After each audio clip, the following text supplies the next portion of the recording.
I'm Nate Sullivan, 38, and last February, I found my 6-year-old nephew, Ethan, half frozen in my barn, shattering the trust I'd placed in my sister-in-law, Carla.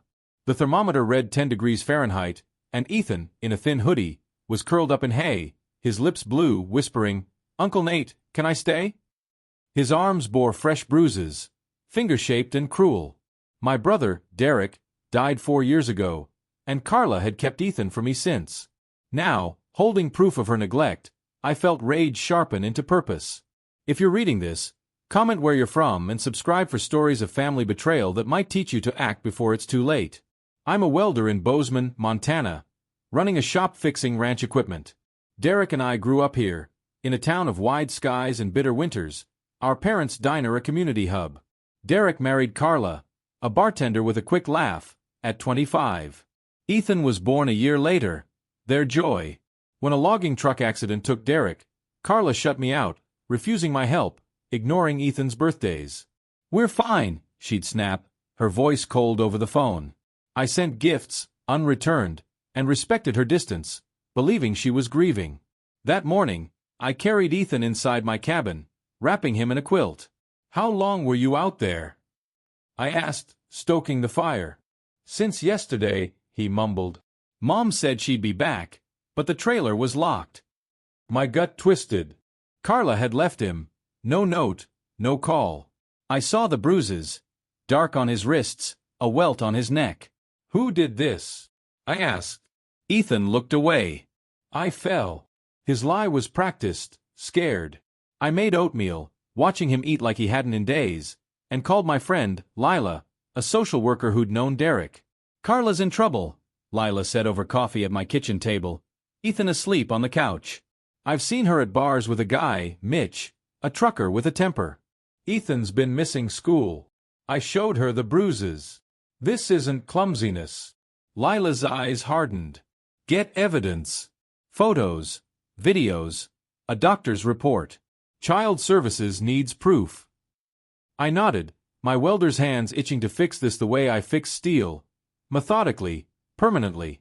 I photographed Ethan's bruises, noting dates and times.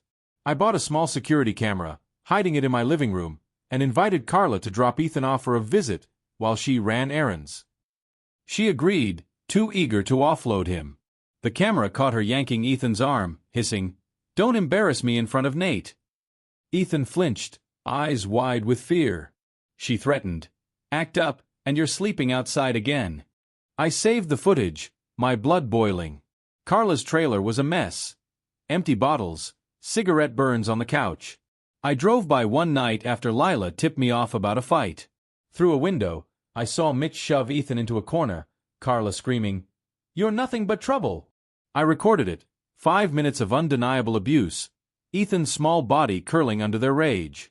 I helped him climb out his window, whispering, "You're safe now." At my cabin, I cleaned a fresh cut on his cheek, my hand steady but my heart racing. I called Lila and showed her the video. "This'll bury them," she said, voice tight. She connected me with Dr. Ellis, a pediatrician who examined Ethan the next day.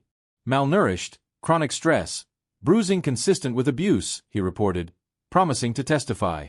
I found a letter Derek wrote before his death, stored in our parents' attic. "Nate, if anything happens to me, look out for Ethan. You're the only one I trust to keep him safe." It wasn't legal, but it was a father's plea. I hired Sarah Klein, a family lawyer Lila recommended, emptying my savings for her $12,000 fee. I showed her the videos, photos, Dr. Ellis's report, and Derek's letter. "This is strong," she said. "But Carla will fight dirty, claim you're unfit, a single welder with no parenting experience." I met her eyes. "I'll do whatever it takes." Sarah planned a confrontation at a family gathering, a memorial for Derek at our parents' diner, to expose Carla publicly. I invited relatives, neighbors, and Derek's old logging crew, saying we'd share memories and sort his belongings. Carla arrived late with Mitch, both in flashy clothes, Ethan trailing in a too-small jacket. She sneered at the diner's worn booths, muttering about small-town nonsense. Ethan clung to me, his wrists bruised under long sleeves. After an hour of reminiscing, I stood. "I need to talk about Ethan." I plugged my phone into a projector, showing photos of his bruises. Gasps filled the room. I found him in my barn, 10 degrees Fahrenheit, locked out, I said, voice steady. Carla left him. I played the videos. Carla's threats, Mitch's violence. My Aunt Clara covered her mouth.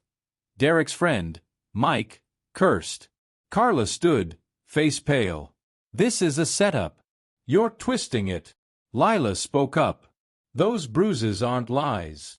Ethan tugged my sleeve, whispering, I don't want to go back. His pleas silenced the room. Carla grabbed his arm, yanking hard. We're leaving. Aunt Clara snapped. Let him go.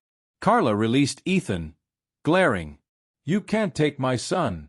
I held Ethan close. Watch me. The custody hearing was 6 weeks later in a Bozeman courtroom. Sarah presented the evidence. Videos, photos, Dr. Ellis's report, Derek's letter. Carla's lawyer called me a vengeful bachelor, but her lies crumbled. Judge Larson, stern and gray-haired, questioned Carla. You left your son outside in winter? Carla stammered. I thought Nate would find him. Her excuses, grief, stress, rang hollow. Ethan, in chambers, told the judge he felt safe with me. Larson's verdict was swift, full custody to Nate Sullivan. Ms. Vance, supervised visitation after counseling. Carla's threats of appeal fizzled. Mitch left her, and she moved to Billings, chasing another man. She never contacted Ethan. I turned my guest room into his, with a bed, books, and a toy truck. He started school, made friends, and smiled more. Nightmares faded. One night, tucking him in, he asked, Are we safe, Uncle Nate? I thought of Derek's letter, the snow outside. You're safe, I said. Always. 6 months later, I'm dating Mia, a teacher who admires my fight. At the diner with Lila, she asked, Regret it? I shook my head. Carla made her choices. I made mine. A text from Carla came. You stole my son. I replied, You lost him yourself, and blocked her. Ethan's laughter fills my cabin now, a sound Derek would have loved. I've learned trust is earned, and justice is protecting what matters. I raise a coffee to that.